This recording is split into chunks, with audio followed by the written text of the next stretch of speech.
Hey guys, how's it going? Thank you for following my channel, subscribing to my channel, liking my videos, and I know I only have like 8 subscribers, but you guys are great. Follow me on Facebook. I will put the link. Well, I have a Facebook page that I started. It's a group. So I'd like you to be involved in that group if you're interested in the Playboy culture, the Playboy lifestyle, Playboy magazine collection, learning more about Hugh and the historical impact that he and his brand and his company and his team made on society. I'd love to share that with you. But before I go, I guess I just wanted to show you some of my finds today, that some of the things that I got, really great finds. Like for example, I got this 1985 Playboy with Madonna on the cover.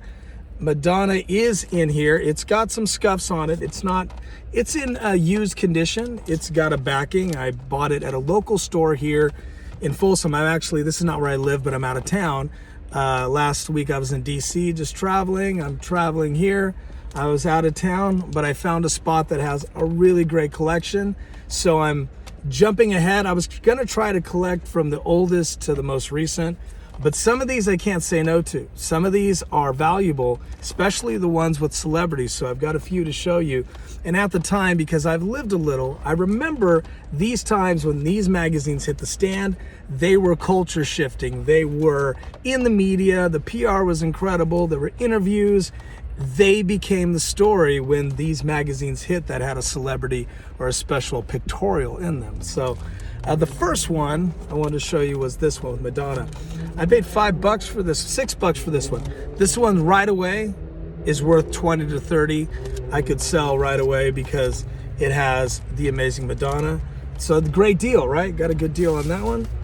Let me show you a few more here. This one is an older one that I got for $9. There's a label on here. I'm gonna actually do more of an in-depth show on the YouTube channel for these. But there's a little bit of scuff on this. I mean, it's an older, obviously this one is the 60s, I believe, 68. So this is a great one, but what's awesome about this one, it has Jane Mansfield in it, and Jane Mansfield met an untimely demise, but at the time she was in movies. She was like the contemporary to Marilyn Monroe, hypothetically, like right around the time that Marilyn was doing her thing, she was doing her thing. Both of them met untimely demises, unfortunately. So anything with Jane Mansfield original would be valuable. This one here is got the 2 staples, not 3. It's a thicker magazine. I don't know if it's intact. So that is the thing I have to take a look at. Right away, this is worth more than $8. So I doubled my money, hypothetically. This one could be sold just on the historical content. This one as well, value alone, not necessarily on the condition of the magazine, but great finds there. I got a few more. I spent altogether like $50, I think. But you know, it's worth it.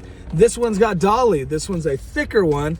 This one is also in the 80s. I don't quite have, again, they've covered up the I don't know if that's a thing they do at this store, but they've covered up the year. I'm sure this was in the 80s, late 80s probably.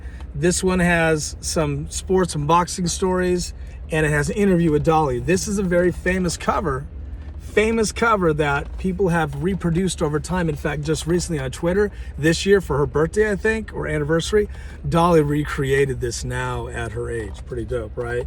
So this one's in a simple backing board. This one is in fairly used condition as well, but not too bad. Again, Playboy has the 2 large staples. So in the 80s, you have the 2 large staples. That's a way to, also, if you look at the inside staple, and you see if this is the Mansfield one, the older one. If you look and see rust inside that staple, you'll know that this one doesn't really have any value as far as the condition of it, but it has value as far as historical content. Here's another one, really beat up. It's got the scuffed up cover. $8 for this. I honestly think I might have paid too much for this, but I wanted to land my collection. Ultimately, I'd like to try to find a condition that is very nice for these old ones to make my collection even more that interesting and unique.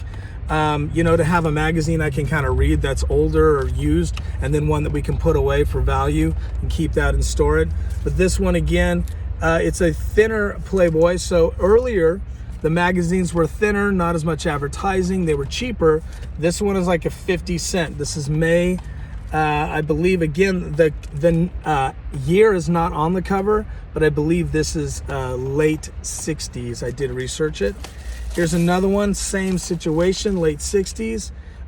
This one is a 50 cent as well. This one's very used and scuffed up, well read, and there's rust on the inside of these. So that shows you this was stored in a garage, not this is a new thing. They just must have put this on at the store. This one probably came in that had been exposed to the elements. And this one is kind of one of my favorites right now. This is a favorite to me. This has got Jessica Hahn. Remember Jessica Hahn? This one actually is in really great condition. Only $5 for this. This is a famous pictorial. Jessica Hahn, Born Again, Words and Pictures. This was earth-shattering at the time, the big televangelist thing in the 80s. I think this is an 85, 86 maybe. Televangelism, or does it say it? It doesn't say it, it's covered, but we'll look at that later on. Televangelism was a big deal in the 80s. There was millions of dollars coming in.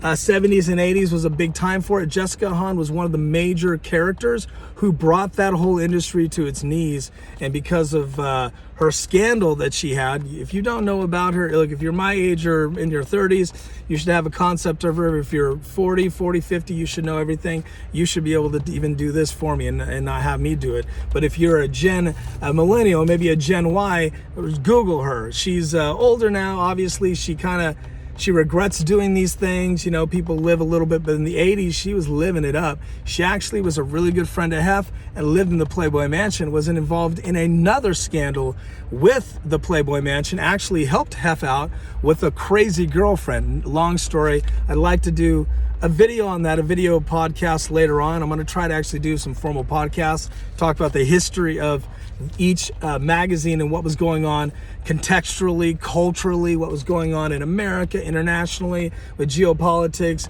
and with pop culture. Playboy had its finger on the pulse of everything, and that's why it's such an interesting book. Okay, well, I'm gonna go in and have some lunch. All right, and I really appreciate, I'm in the parking lot. I really appreciate you guys watching this video. Hope you enjoyed it, and it was enjoyable for you to learn a little bit about these. And yeah, I jumped out of, again, I got some older ones, and I got some, you know, this is technically an older one, but I got a more contemporary one because of the historical content. So that's kind of how I'm collecting now. I'm kind of changing the way I collect and kind of going with the flow. So thanks for watching this video. Like the video, share this video. If it's on Facebook, please like it and share it. It's the first video I've posted to the group. I just thought it would be nice to post a little video. And thanks for joining my group. Please share the group because I'd like people to join it. I like to be able to get access to your old magazines. I want you to be able to sell them to some of the people in the group. I want to be able to do some merchandising in the group. I want you guys to do some networking. Guys and gals, thanks for joining. And it's time to eat. Take care.